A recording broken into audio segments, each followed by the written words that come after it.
2012년, 2011년 EBS 정치 학생들, 수강생들, 예, 저희 학생들입니다. 네.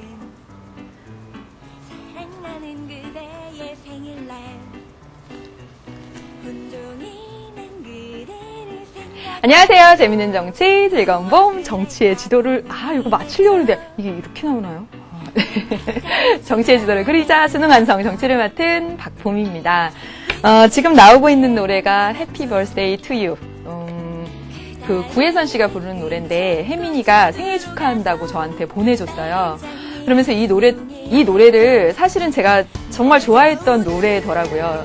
좋아했던 노래 가운데는 들으면서 좋아하는 노래가 있고 본인이 많이 불러서 좋아하는 노래가 있잖아요. 이 노래는 사실은 개인적으로 많이 불렀던 노래입니다.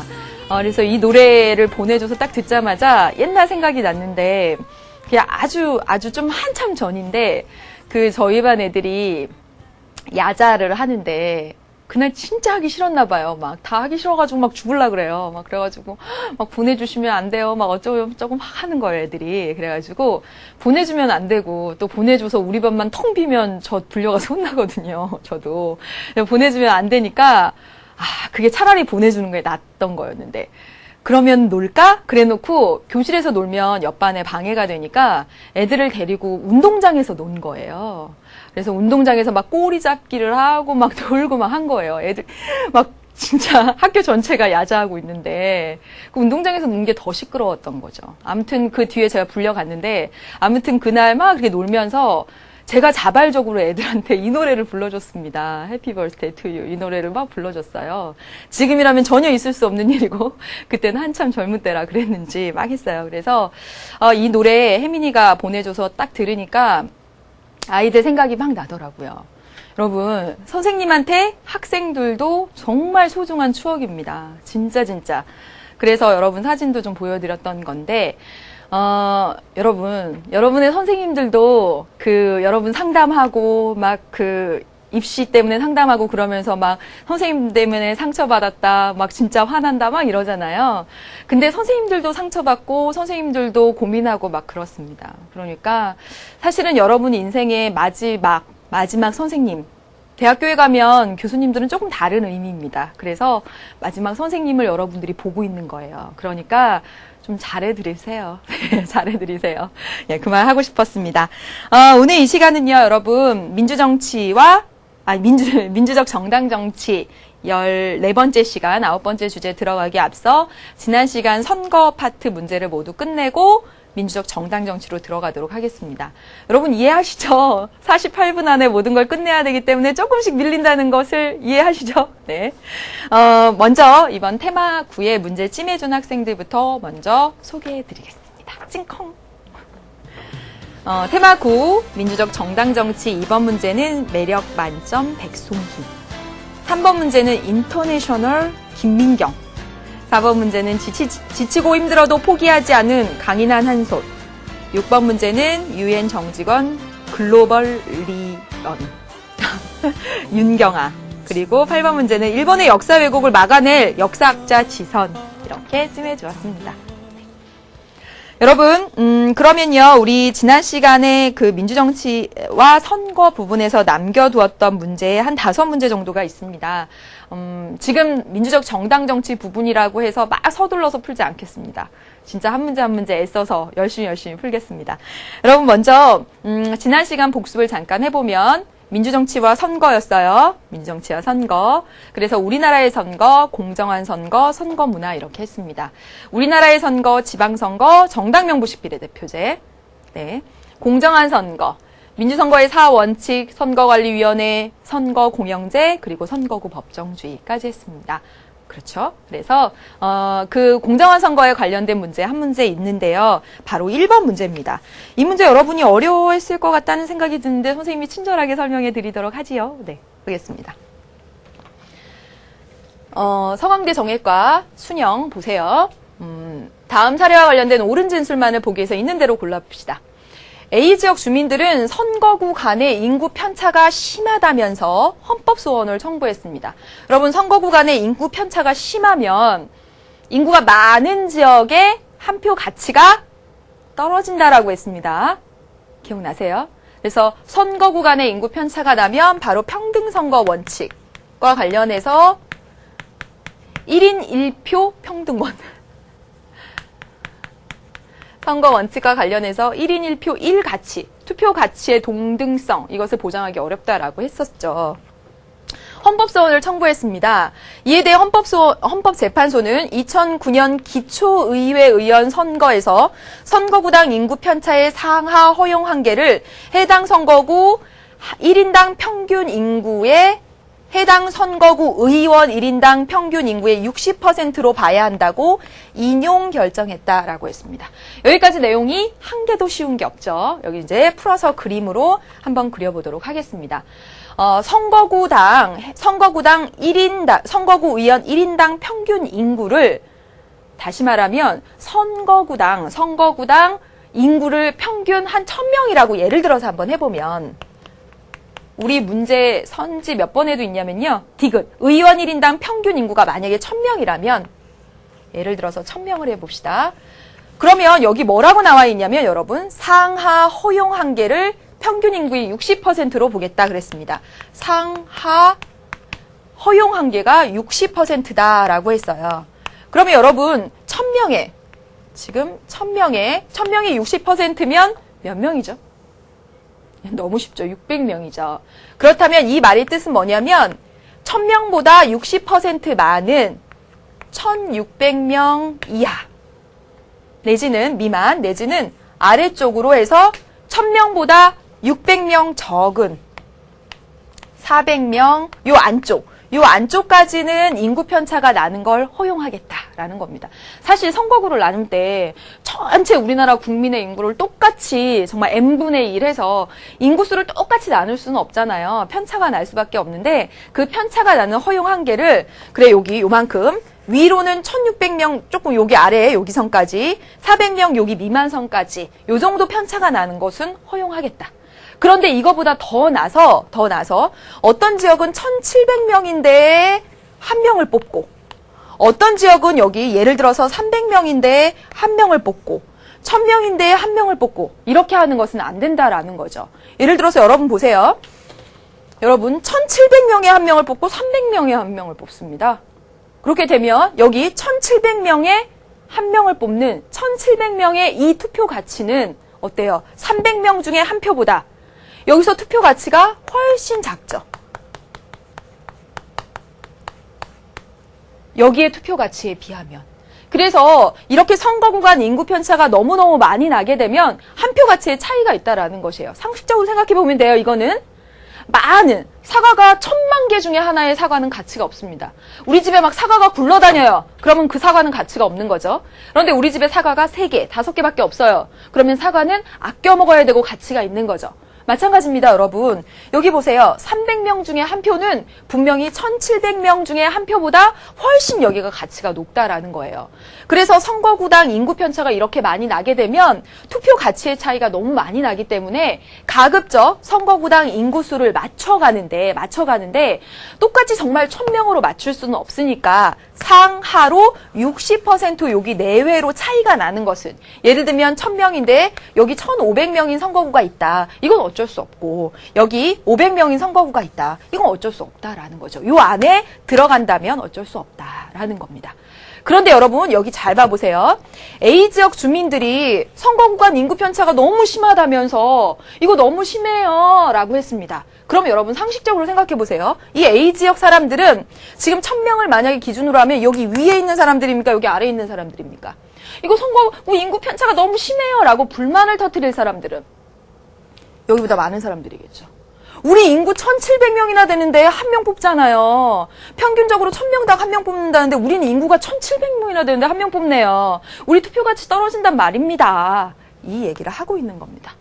그랬더니 헌법재판소가 2009년 기초의회 의원 선거에서 선거구당 인구 편차의 상하 허용 한계를 60%로 봐야 하는데 그거보다 넘쳤군요. 인용. 이유 있습니다. 여러분의 이런 불만 이런 거 이유 있습니다. 인용이 이유 있다. 그래 너희들의 그 문제 제기 이유 있다. 이런 말입니다. 여러분 여기까지 되셨나요?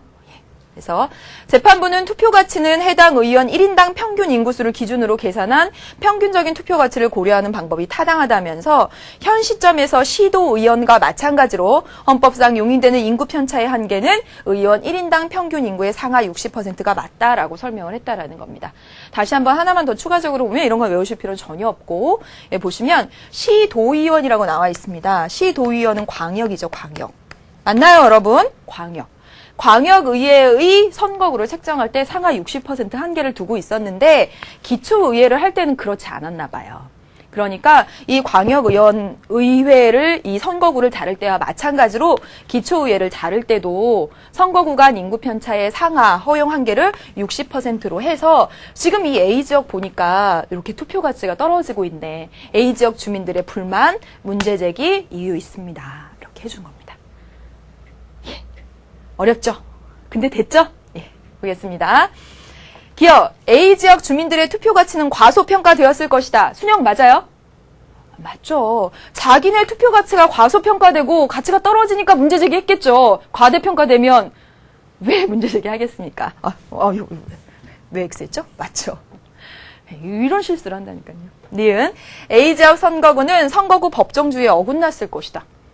순영 어때요? 이거 맞을까요? 틀렸죠. 선거구를 법으로 정한다는 법정주의에 어긋났다는 진술은 하나도 없습니다. 선거구를 정할 때 지금 인구 편차의 그 한계를 넘었다는 것이지 국회에서 법으로 정한다라는 것에 어긋났다라는 진술은 없어요. 따라서 틀렸습니다. 의원 1인당 평균 인구가 만약에 1000명이라면 400명 미만인 선거구는 허용되지 않게 된다. 그렇죠, 여러분. 여기 400명보다 여기 작은 300명.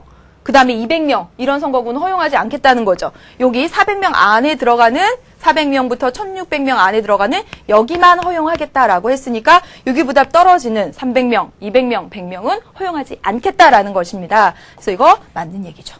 맞는 얘기죠. 다음 리을. A지역 주민들은 기존의 선거구가 헌법에 보장된 평등권을 침해한다고 판단한 거죠. 나의 한 표 가치, 평등선거, 동등하게, 정말 평등하게 선거할 그 권리를 빼앗겼어요. 맞죠. 맞습니다. 그래서 여러분 정답은 기억, 디귿, 리을 해서 5번 이렇게 고르시면 되겠습니다. 되셨죠? 제일 어려운 문제였습니다. 이제 선거 문화 보겠습니다. 여러분 선거 문화에서 기억하실 건 매니페스토 운동입니다. 보시죠. 우리 교재 55쪽에 나와 있습니다. 매니페스토 정책선거 이렇게 나와 있어요. 오랫동안 많은 선거에서 유권자들은요, 정당과 후보자들의 공약을 따져 투표하기보다는 후보자들의 혈연, 지연, 학연 등을 따지는 등 유권자 자신과의 연고주의. 이게 옛 이념입니다. 옛 이념. 옛 이념을 거기에 의존하여 투표하는 성향이 강했죠. 우리나라 그 문화가 그랬습니다. 같은 고향 출신, 같은 학교 출신 이런 것들이. 후보자들도 이러한 점을 이용한 선거운동을 전개하였고 상대 후보에 대한 비방, 흑색선전, 지키지도 못할 공약 등을 남발해왔다는 거죠. 매니페스토 운동은 뭐냐면 이와 같은 기존의 선거운동에 대한 대안으로 정책과 공약 중심의 선거 문화를 정립하기 위한 운동입니다. 그래서 어떻게 하냐면요. 다음 넘겨보겠습니다. 매니페스토 정책 선거에서 후보자는 당선되었을 때 추진하고자 하는 정책을 사업의 목적, 착수 우선순위, 완성 시기, 예산 확보 방법 등 구체적인 공약을 개발하여 제시해야 합니다.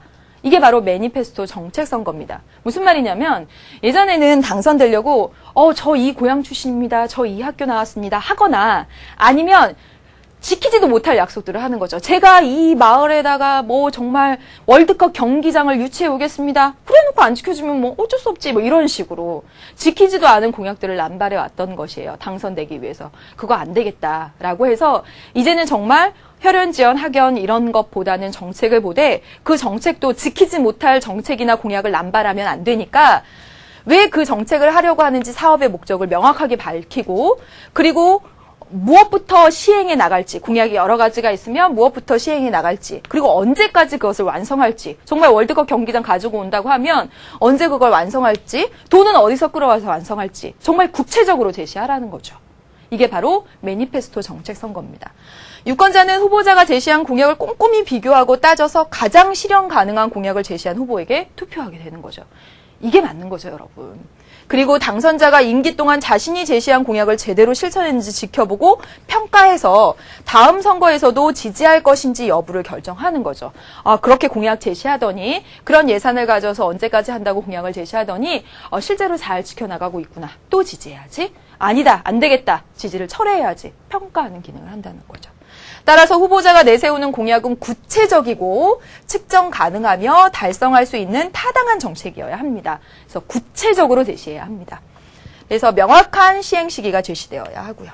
아울러 유권자는 공약 이행을 제대로 평가할 수 있는 적극적인 참여 태도를 가져야 한다. 이게 매니페스토 정책 선거입니다.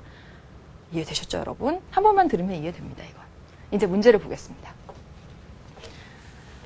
59쪽의 7번 문제입니다. 자료에 대한 옳은 설명 추론입니다. 의정활동 계획서 제출 확인서입니다. 본인은 전국 동시지방선거에 당선이 되면 법률과 헌법과 법률에 규정된 책임과 의무를 다할 수 있도록 노력해 나갈 것이며 의정활동 계획서에 따라 성실히 활동하겠습니다. 만약 의정활동 계획서를 지키지 못할 경우에 즉시 그 이유를 유권자에게 설명하고 변화된 상황에 맞게 새로운 약속을 작성하여 발표할 것입니다. 또한 우리나라 선거 문화를 개혁하고 민주주의를 발전시켜 나갈 수 있는 매니페스토 운동의 취지에 동의하면서 이 운동의 확산을 위해서 노력할 것을 약속하며 전국 동시지방선거 의정활동 계획서를 제출합니다. 그리고 서명을 했습니다. 보니까 이 사람이 나 이렇게 의정활동할 것이다. 이렇게 지방을 위해서 이렇게 해나갈 것이다. 적극적으로 매니페스토 운동, 그 정책 그 선거 문화 풍토에 내가 동의하며 내 의정활동을 이렇게 해나갈 것이다. 라고 계획서를 지금 제출하고 있는 거예요. 바로 여기가 핵심이죠. 보겠습니다, 여러분. 기억, 계획서의 내용을 이행하지 못할 경우에 법적 책임을 져야 된다. 이거 맞을까요? 여러분, 법적 책임하고 정치적 책임은 다릅니다. 여러분, 정치적 책임이라는 것은 내가 행한 정치상의 어떤 발언이나 행동에 대해서 책임을 지고 물러나거나 또 책임을 지는 그런 모습들, 그게 바로 정치적 책임이고, 법적 책임이라는 것은 실제로 법을 어겨서 법적으로 해서 뭐 감옥에 들어갈 수도 있고 벌금을 낼 수도 있고 뭐 이런 것인데, 여러분 지금 보세요. 내가 매니페스토 이 정책 선거 취지에 열심히 동참하여 내가 이러한 공약을 발표했는데 그런 공약을 지키지 못할 경우 법적으로 책임을 지겠다. 이건 말이 안 되고요. 정치적 책임을 지겠다. 라는 말이 됩니다. 그래서 정치적 책임을 진다라는 말은 나중에 이걸 지키지 못했을 때 정말 그 국민들로부터 지지를 받지 않고 당선이 되지 않는 것, 그거 자체가 사실은 정치적 책임이기도 하고요. 그래서 법적 책임이라는 말 틀렸습니다. 두 번째, 대표자의 행위를 평가함으로써 책임 정치를 강화하는 수단이 된다. 그렇죠, 여러분. 정말 공약을 이행했는지 아닌지 평가해서 계속 지지할 것인지 철회할 것인지, 바로 그게 책임 정치 평가죠. 그래서 니은 맞는 얘기입니다. 디귿, 후보자 선택에 대한 합리적인 기준을 유권자에게 제시하는 효과를 가진다. 그렇죠. 이제 이런 의정활동 계획서, 매니페스토 정책 선거가 되면 유권자들은 후보자를 선택할 때 뭘 보는 거예요? 이들이 제시한 정책, 그리고 이들이 제시한 정책이 얼마나 구체적인지, 정말 실현 가능한지를 보고 이제 판단을 하게 되는 거죠. 그래서 후보자 선택에 대한 정말 합리적 기준이 유권자에게 제시되는 거죠. 예전에는 혈연, 지연, 학연, 외모 이런 거 봤다면. 맞습니다, 여러분. 리을, 기초선거보다는 광역선거에서 그 내용이 보다 구체적으로 제시될 것이다. 한번 여러분 볼까요? 네, 기초와 광역을 한번 그려보겠습니다. 경기도, 그리고 여기 구리시, 한강이고 여기 가운데 서울, 이렇게 보세요, 여러분. 여기 경기도가 광역이고요. 그리고 구리시가 기초입니다. 저는 제가 구리시에 살고 있으면 저는 경기도라는 광역에 속하면서 구리시라는 기초에 속해 있는 거죠. 그럼 보세요. 각각의 유권자들은 광역 단위로 제시된 공약이 있고 기초 단위로 제시된 공약이 있는데 어떤 게 더 구체적으로 느껴지겠습니까? 이 경기도 전체에 아파트 몇만 호를 몇만 호, 이거 맞나요? 몇 동을 건설하겠습니다. 이렇게 하는 것과 구리시 어디에 이렇게 보행이 편하도록 다리를 건설하겠다라고 하는 것 중에서 어떤 게 더 구체적으로 다가옵니까? 이게 더 구체적으로 다가오죠. 왜요, 여러분? 이 경기도는 워낙 광역, 넓고요. 그 안에 불이시, 기초, 이 좁은 지역에서 제시되는 공약이 보다 더 구체적으로 유권자에게 다가올 거예요. 그건 당연하지 않겠습니까, 여러분? 그렇죠. 예. 그래서 보시면 기초선거보다 광역선거에서 그 내용이 보다 구체적으로 제시될 것이다. 여러분, 기초선거에서 보다 더 구체적으로 제시될 가능성이 큽니다. 내가 살고 있는 작은 지역에서 거기 그 내과에 거기 다리 건설해 줄게. 이렇게 더 구체적으로 제시될 가능성이 큰 건 기초입니다. 그래서 이 내용 틀린 내용이죠. 됐죠? 네. 이제 다음 문제 보겠습니다.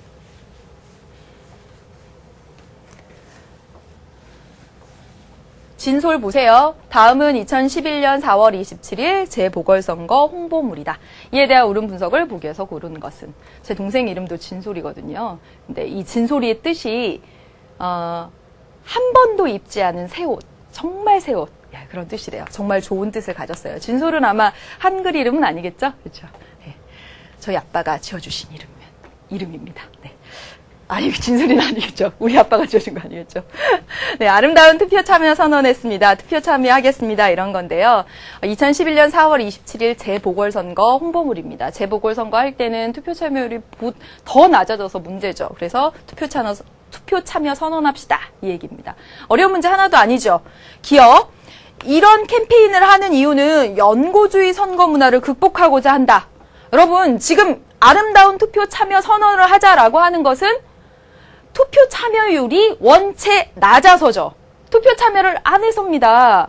지금 연고주의 때문에 왜 혈연지연 학연에 따라서 하십니까? 빨리 투표 참여. 그게 아니죠, 여러분.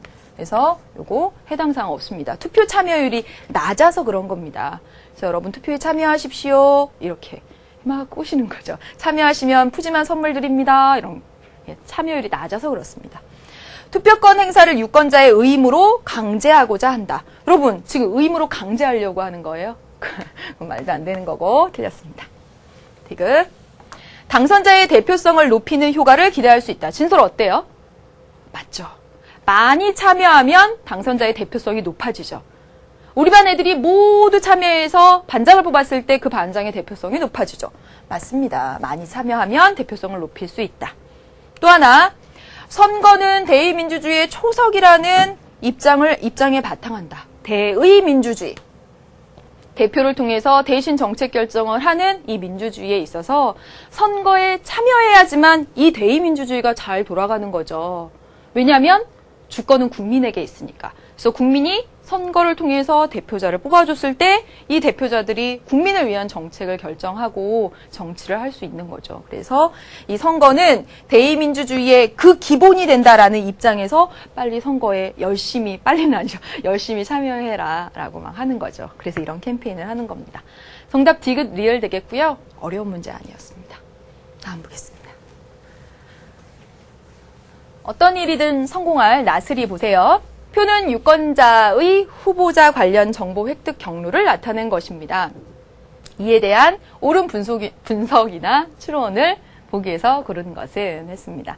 여러분, 이런 문제는 어떻게 하라고 했죠? 이거 먼저 보지 말고 선지 보고 찾아가라 라고 했죠. 네. 이거 아무리 복잡하게 나와도 선지에 있는 것만 찾아가면 되는 거잖아요. 보겠습니다. 연령에 관계없이네요. 연령에 관계없이 여기네, 연령. 정보 획득에서 인쇄매체의 영향력이 가장 높다. 여기 한번 보겠습니다. 인쇄매체 어디 있죠? 여기 인쇄매체. 그러면 여기 연령과 인쇄매체, 여기 한번 인쇄매체 요거를 한번 보겠습니다. 보니까 연령에 관계없이 모든 연령에서 인쇄매체의 영향력이 지금 가장 높다라고 했는데 보니까 20대 이하에서도 인쇄매체의 여기 인터넷이 더 높은데요? 30대에서도 쭉 보니까 여기는 30대 요게 더 높군요. 근데 이미 틀렸죠. 지금 이미 연령에 관계없이 정보 획득에서 인쇄매체의 영향력이 가장 높다라고 했는데 20대 이하는 이미 인터넷 매체가 더 높고요. 한번 40대도 가봅시다. 딱 가보니까 여긴 여기 높군요. 50대 이상 한번 쫙 가볼까요? 보니까 방송 매체가 더 많죠. 그렇죠. 여기 아닙니다. 그래서 연령에 관계없이 정보 획득해서 인쇄매체 영향력이 가장 높다라고 한 진술은 틀린 진술이죠. 네. 니은 볼까요? 남성보다 여성이라고 했습니다. 이거 좀 지우고 이제 니은 선지 남성하고 여성인도 여기 있네요. 그리고 정보 획득에서 지역사회 평가 여기 있네요. 그럼 여기 요거 보면 되겠네요. 보니까 여성이 지역사회 평가를 더 중시한다.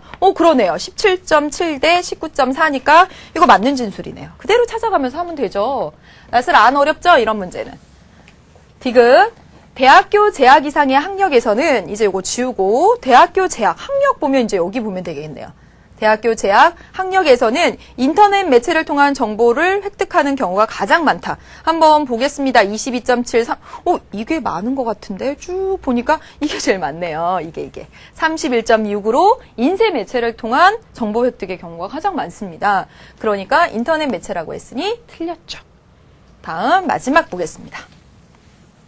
인터넷 매체를 통해 정보를 획득하는 20대 이하 응답자 수, 인터넷 매체를 통해 정보를 획득하는 20대 이하의 수, 여기 31.2%.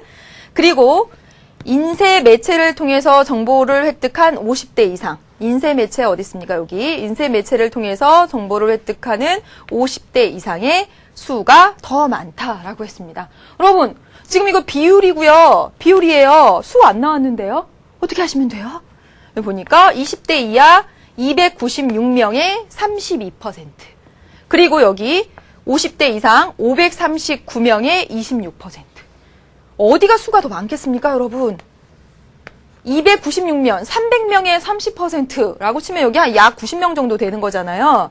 그런데 539명의 26%는 100명 넘을 것 같지 않습니까, 여러분? 이거 그냥 봐도? 그렇죠. 그러니까 여기 숫자가 더 많다라고 한 진술 맞죠? 맞습니다. 그래서 리얼 맞는 진술이네요. 다음 보겠습니다, 여러분. 반드시 해낸다 알아보세요. 선거 문제 딱 찍혔습니다. 예. 지금부터 지금 6번 그다음에 6번 문제 이거 6번 문제 요 문제는요.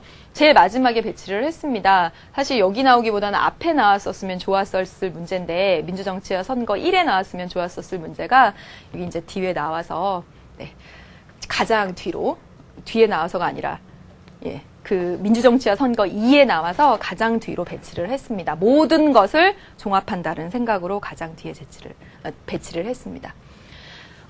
다음은 갑국의 의회 선거 결과입니다. 이에 대한 옳은 분석이고요. 비례대표 있고 지역구 있습니다. 그리고 가권역부터 바권역까지 있네요. 이 권역이라는 말을 어려워할 필요는 없다고 했습니다. 그냥 서울, 경상도, 전라도, 충청도 이렇게 크게 권역을 나눴다라고 생각하시면 되는 거예요. 그냥. 그 다음에 보세요. 이렇게 문제가 나오면 선거 문제가 나오면 알아? 뭐부터 찾아보라? 어떤 선거구제인지부터 찾아보라라고 했습니다. 봐라라고 했죠. 총 의석 299네요. 그럼 여러분 보세요. 총 의석 299 나왔습니다. 알아. 처음에 선거 문제를 하면 뭐부터 하라고 했습니까? 어떤 선거구제인지부터 찾아보라고 했죠. 총 의석수 나왔어요. 그럼 뭘 알아야 되죠? 지역구 수가 나와야지만 어떤 선거구제인지 알 수가 있죠. 근데 여기 보세요. 지역구 수가 나왔나요? 권역별로 5개 권역으로 나누어져 있고 정당별로 그 권역에서 몇 석을 차지했는지만 나와 있지 지역구 수가 안 나왔습니다. 선거구 수가 안 나왔어요. 따라서 여기에서 선거구 수가 안 나왔으므로 의석수랑 선거구 수를 비교해 봐야지만 여기만큼 해서 의석수랑 선거구 수를 비교해 봐야지만 지역구 수를 비교해 봐야지만 소선거구제인지 중대선거구제인지 알 수가 있는데 여기서는 안 나왔으므로 소선거구제인지 중대선거구제인지는 따질 수가 없다라는 거죠. 그러면 먼저 기억부터 해보겠습니다, 여러분. 1인 1표제에 따라서 비례대표 의석이 배분되었다라고 했어요. 여러분 이거 알 수 있을까요? 예. 보통 우리나라는 지역구에 좋아하는 후보에게 한 표, 그리고 좋아하는 정당에게 한 표, 이렇게 해서 우리나라 1인 2표제로 하고 있는데 예전에는 어땠었어요? 좋아하는 후보에게 한 표를 던지면 그 후보가 소속된 정당을 좋아하는 것으로 간주해서 그것에 따라서 비례대표를 배분했었죠. 1인 1표제였다가 1인 2표제로 바뀌었습니다. 그런데 여기 보니까 정당 투표를 따로 했다 말았다라는 얘기가 없어요. 따라서 그러면 1인 1표인가? 1인 2표인가? 알 근거는 사실 없다라는 거죠. 그래서 1인 1표제에 따라서 비례대표 의석이 배분되었다라는 건 알 수 없고요. 그런데 한 번 더 찾아보면 1인 1표제는 아닐 가능성이 더 큽니다. 왜냐하면 볼게요. 이 전체 의석을 한번 보면 A당이 81이고 여기 153입니다. 그러면 거의 2배 정도로 B당이 더 많아요. 그렇죠. 그런데 비례대표 의석을 보면요. A당하고 B당을 보면요. 2배 차이까지 안 나죠. 거의 비슷비슷은 아닌데 여기 벌어진 차이보다는 네.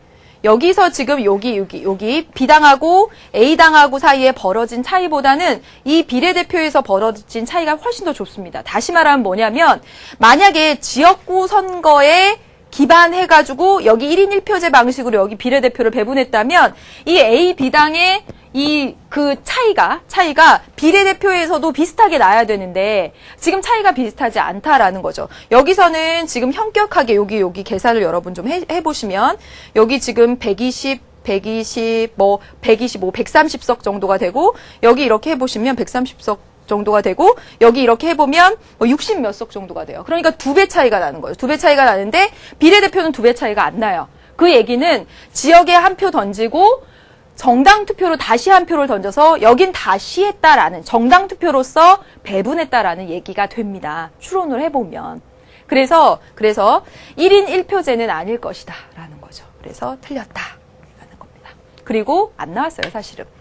니은, 일부 권역에서는 특정 정당이 의석을 독점하는 경향이 나타나고 있죠. 한번 볼까요?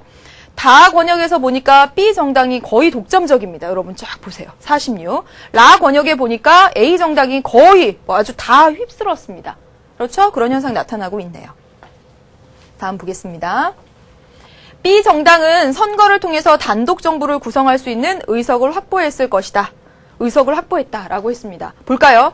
B 정당은 보니까 153석입니다. 그러면 299석, 총 의석의 과반수가 됩니다. 과반수가 되면 단독 정부 구성할 수 있네. 이건 어떤 정부 형태일 때만 이 말을 할 수가 있습니까?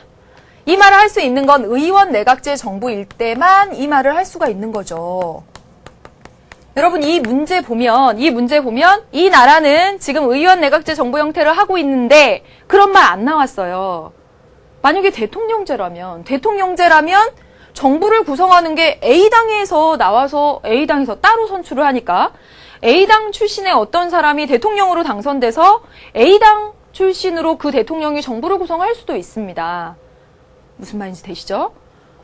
여기 의원 내각제일 때만 이 B당에서 과반수이기 때문에 단독 정부를 구성할 수 있지 의원 내각제라는 전제가 없다면 B당이 정부를 구성한다라는 진술은 알 수 없는 거죠. 그래서 이것도 역시 틀린 얘기입니다. 리을 볼게요. 우리나라에서 갑국과 같은 선거 결과가 나타났다면 무소속만으로 교섭단체 구성이 가능하다라고 했네요. 여러분, 교섭단체 뒤에 가서 입법부 가서 배울 거죠. 교섭단체 구성하려면 소속 국회의원이 몇 명 이상? 20명 이상. 그런데 뭐라고 말했었습니까? 같은 정당 출신이 아니어도 된다고 했어요. 소속 국회의원 20명만 모으면 어떤 모임이라도 교섭단체의 지위를 갖는다라고 했습니다. 그래서 예전에 자유선진당하고 창조한국당이 다른 당이지만 합쳐서 20명을 만들어가지고 교섭단체 지위를 가졌던 적이 있습니다. 다시 말하면 여기 보세요. 무소속이 모두 25석입니다. 여기 무소속들이 마음만 똘똘 합쳐진다면 이 무소속만으로도 20명이 넘기 때문에 교섭단체의 지위를 가질 수 있다라는 것입니다. 그래서 이거 맞는 얘기입니다.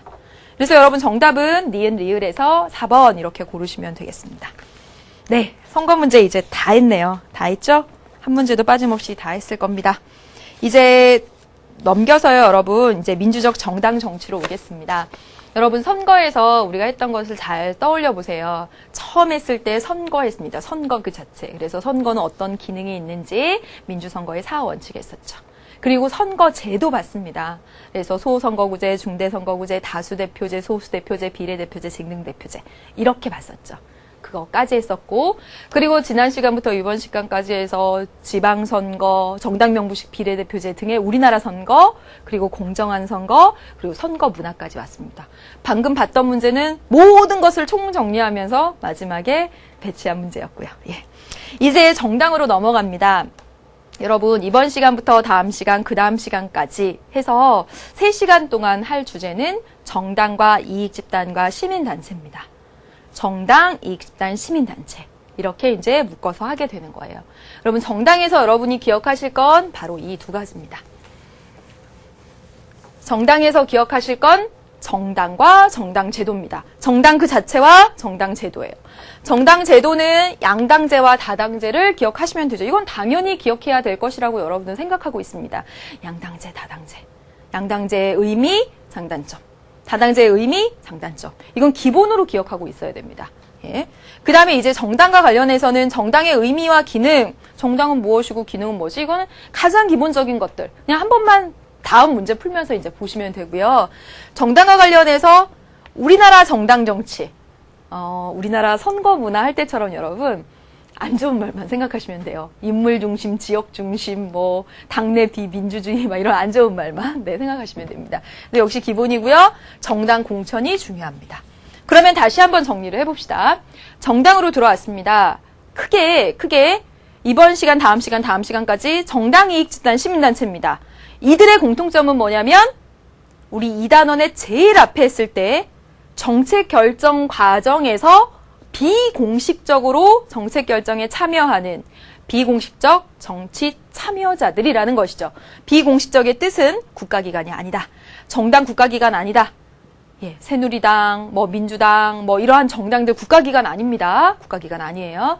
그래서 비공식적 정치 참여자들, 정당이익집단 시민단체 배우는데 정당에서는 첫 번째 정당 그 자체, 그러면서 정당 공천 중심으로 배우겠고요. 두 번째는 정당 제도입니다. 사실은 크게 이 두 가지밖에 없어요. 정당 공천, 그리고 정당 제도.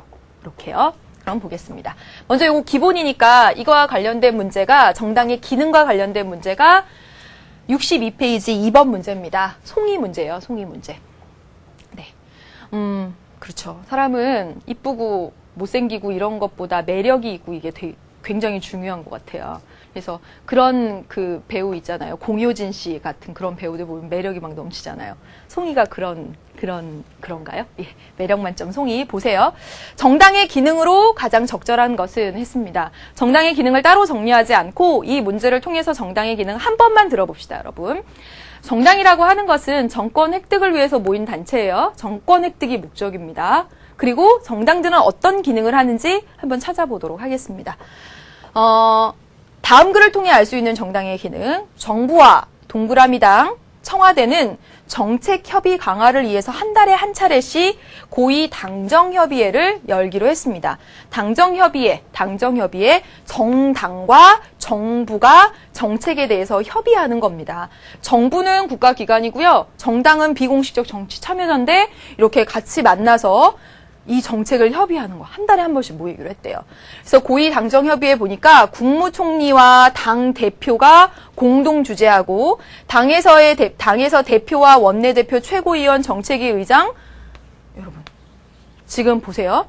국무총리와 당 대표가 공동으로 딱 주재를 하고 당에서는 이 당 대표와 원내대표 최고위원 정책위 의장이 오고 정부에서는 총리와 관계 장관들이 참석을 한대요. 그리고 청와대에서는 대통령 실장, 정책실장, 정무수석과 수석들이 참여하게 된대요. 예, 여기서 시험과는 무관하지만 자주 나오는 말이기 때문에 이걸 좀 정리하겠습니다. 당대표는 뭐고 원내대표는 뭔지 이걸 좀 정리를 좀 하겠습니다. 시험과 좀 다르게 여기 보세요. 여러분 여기 의회입니다. 정당의 기능 첫 번째, 정당의 가장 중요한 기능은 뭐냐면 대표를 배출하는 기능입니다. 대표를 배출해요. 여러분 정당이 없다면 어떻게 대표를 낼지 사실은 진짜 어려운 일입니다. 정당이 있기 때문에 새누리당 쪽으로 나왔구나, 민주통합당으로 나왔구나. 그렇다면 저 사람들은 어떤 정책들에 기반하고 어떤 그런 정치적인 그런 색채를 띠고 있는지 우리 금방 판단할 수 있고 그래서 탁탁 대표를 고르기가 선출하기가 좋잖아요. 정당이 없이 대표를 어떻게 뽑을지는 진짜 막막합니다. 정당이 하나도 없는 상태에서 한 10명 나왔어요. 어떻게 파악할래요, 여러분? 그 사람이 새누리당으로 나왔고 민주통합당으로 나왔으니까 그 사람이 어떤 대표가 될지를 우리가 파악할 수 있는 거잖아요. 그래서 정당의 아주 중요한 기능이 바로 대표자 배출 기능입니다. 그것을 좀 더 어려운 말로 하면 정치적 충원 기능이라고 해요. 그래서 여러분 대표자를 정당이 배출하잖아요. 그러면 보겠습니다. 대표자를 배출한다는 말은 여기 A 정당이 있으면 이 A 정당에서 사람들이 막 이렇게 출마하잖아요. 그래서 일부는 뽑히죠. 당선이 됩니다. 그러면 이 당선된 사람들은 의회 안으로 이렇게 들어가게 되죠. 되셨습니까? 다시 말하면 새누리당 정당에 소속된 사람 중에 뽑힌 사람들은, 당선이 된 사람들은 의회에 들어가서 국회의원이 되고요. 그리고 아닌 사람들이 정당 소속원으로 남아있는 거예요. 마찬가지로 보세요. 여기 비정당, 민주통합당이 이렇게 있습니다. 그러면 민주통합당 출신으로 해서 막 이렇게 출마를 해서 당선이 된 사람은 의회 내로 이렇게 들어갑니다. 그러면 여기 이렇게 들어간 B급진 부분들이 뭐라고 하냐면 원내에 진출했다라고 얘기를 합니다. 여기 의회 내에 이게 원자가 집 원자예요. 의회라는 집 안에 들어갔다라는 겁니다. 그래서 정당에 보면요, 이 원내에 진출한 사람들, 다시 말하면 국회의원에 당선된 사람들이 있고 그렇지 않은 사람들이 있죠. 그래서 한 정당에는 이 정당 전체에 정당 대표가 존재하고, 그리고 이 원내에 진출한 여기 B급진, 여기 이 원내 대표가 존재하는 것이에요. 이해되시죠? 그래서 이 고위당정협의회를 열 때 국무총리와 당대표가 주재를 하면서 당에서는 대표도 참석하고 원내대표도 참석하고 또 최고의원들, 최고위원들 그리고 뭐 이렇게 참석을 막 합니다. 청와대에서 이렇게 참석을 해서 이와 함께 주요 현안이 발생할 때마다 당정정책협의회를 수시로 개최하기로 했어요. 당정정책협의회에는 뭐 당에서 누구가 참석하고 막 이렇게 나왔습니다. 되셨죠? 보겠습니다. 여기서 이 글을 통해 알 수 있는 정당의 기능입니다, 여러분. 1번, 정치적 충원 기능을 수행한다. 여러분, 선생님이 이거 설명하면서 정치적 충원을 얘기했지만 지금 여기서 나온 게 정치적 충원입니까? 대표자를 배출하는군. 여러분, 와, 정당이 대표자를 배출하는군. 지금 여기서 정당이 하는 일은 뭐예요? 정부를 만나가지고 정책을 협의하고 있어요. 정당이 정부를 만나서 정책을 협의하는 바로 그 기능입니다. 지금 대표자 배출 아니에요. 여기서 나온 건. 아니죠? 2번. 시민들의 요구를 결집하고 여론을 형성한다. 아주 중요한 정당의 역할이지만 여기도 역시 여론을 형성하는 것. 이거 나와 있지 않습니다. 아니에요. 3번. 정부와 의회를 연결하는 매개적인 역할을 하죠. 정당이 바로 그렇습니다. 보시면 정당은요, 여기 A정당이 있으면 이 정당은요, 의회 내에도 이렇게 원내에 진출한 의회 의원들을 두고 있고, 동시에 이 정당이 여기 청와대 정부와도 이렇게 연결돼서 의회와 정부를 요 가운데서 정당이 매개하고 있는 거예요. 당정협의회라는 것들을 통해서. 그래서 정답은 3번이 됩니다. 여러분, 지금 1, 2, 3, 4, 5번은 모두 다 정당의 기능이고요. 대표적으로 당정협의회가 정부와 의회를 연결하는, 매개하는 그런 정당의 기능을 보여주고 있는 겁니다. 정답 3번이에요. 4번 보겠습니다. 정치 정보를 제공하고 정치 사회화. 정당의 기능이지만 정보 제공한다. 정치 사회화 시킨다. 그런 건 안 나왔고요. 5번. 네. 국가기관에 대한 감시와 통제. 이것도 정당의 기능 중에 하나지만 역시 위사안과는 관련 없으므로 여러분 정답은 3번 이렇게 고르시면 되겠습니다. 예, 이제 정당과 관련해서 정당의 기능 살펴봤습니다. 이제 정당 제도로 넘어가서 보겠습니다. 간단한 거부터 먼저 보겠습니다. 여러분, 정당 제도에는 일당제가 있고 그리고 복수정당제가 있습니다. 일당제는 당이 하나밖에 없는 것, 정권 교체가 안 됩니다. 국민의 다양한 의사를 수렴할 수가 없죠. 독재입니다, 독재. 예. 복수정당제도는 정당이 복수로 존재하는 것, 양당제가 있고요, 다당제가 있습니다. 여러분, 양당제와 다당제를 구분할 때는 양당제는 정당이 2개, 다당제는 당이 여러 개, 이렇게 하면 절대로 안 된다라고 했습니다. 기억하시죠? 양당제의 뜻은 선거를 통해서 정권 획득 경쟁이 양대 정당을 중심으로 이루어지는 제도. 다시 말하면 여러 개의 정당이 존재하지만 대표적으로 이 2개의 정당을 중심으로 이루어지는 그런 나라들이 양당제를 채택하고 있습니다. 대표적으로 미국이죠. 공화당, 민주당. 대표적으로 2개예요. 미국이 정당이 2개밖에 없냐? 그건 아니고요. 대표적으로 2개입니다. 다당제는요. 영향력을 가진 3개 이상의 정당입니다. 3개 이상의 정당. 그래서 이 다당제, 영향력이 비슷비슷한. 그래서 숫자를 가지고 양당제, 다당제 나누지 말자. 그래서 양당제는요, 대표적으로 두 개의 정당이 번갈아 가면서 이렇게 집권을 합니다. 미국 보면 그래요. 그래서 전국이 안정적이고요, 책임 정치를 구현할 수 있고요, 유권자가 정당을 선택하기가 굉장히 쉽죠. 요거 아니면 요거를 선택할 가능성이 크죠. 물론 여러 개의 정당이 있지만 이거 아니면 요걸 선택할 가능성이 큽니다. 그래서 정당 선택이 매우 용이하다는 것. 그런데 단점은요, 대표적으로 두 개, 다른 정당은 원체 미약하기 때문에 소수 의견 반영이 곤란하고 이 가장 큰 두 개의 정당들, 다수당의 횡포가 우려되며 정당 간 극한 대립이 우려된다라는 거. 민주당, 공화당 싸우면 가운데서 중재할 정당이 없어요. 다당제 보세요. 다당제는 다양한 의견을 반영하기가 용이하고 소수자의 이익을 보호할 수 있고 국민의 선택 범위가 넓죠. 예, 그 고만고만한 경쟁할 수 있는 여러 개의 정당이 있으니까. 그런데 반대로 보면 전국 불안정이 우려됩니다. 왜냐하면 하나의 정당이 과반수가 아니기 때문에 정당 간의 연합이 빈번하게 나타나고 그 연합이 깨지기도 하고 그렇거든요. 그래서 전국 불안정. 그래서 또한 정당 간 연합하에 정책이 수행되니까 강력한 정책 수행이 곤란하고 책임 소재가 불분명합니다. 예, 여기 하나만 좀 더 써보면요. 다당제는 정당 간 대립 시 중재가 용이하다. 무슨 말이냐면 A, B, C당이 있고 D당이 있는데 크기가 고만고만한 거예요. 그러면 이 두 정당이 대립하게 되면 다른 제3의 정당이 와서 이것을 중재할 수가 있다라는 거죠. 그런데 양당제에서는 대표적인 두 개의 정당이 있고 나머지 정당은 너무 콩알만해요. 그래서 두 정당의 극한 대립이 나타나고 중재가 어렵다라는 것입니다. 예, 여러분 양당제와 다당제의 의미를 아시면요, 장점과 단점은 저절로 따라가요. 그러니까 억지로 외우려고 하시지 않으셨으면 좋겠습니다. 우리 교재에 있는 자료 하나 더 보면서 이번 시간 마치겠습니다. 우리 교재 61쪽에 보세요. 양당제와 다당제는 어떻게 구분할 수 있을까? 여러분, 영국이 대표적으로 양당제 국가가 되고요. 네덜란드는 네덜란드 다당제 국가입니다. 독일도 그렇고요. 그래서 영국을 딱 보시면요. 보수당, 노동당, 자민당, 민주통일당, 스코틀랜드 민족당, 정당, 기타 정당까지 해서 정당이 여러 개가 있지만 실제로 보수당과 노동당, 이 대표적인 두 개의 정당입니다.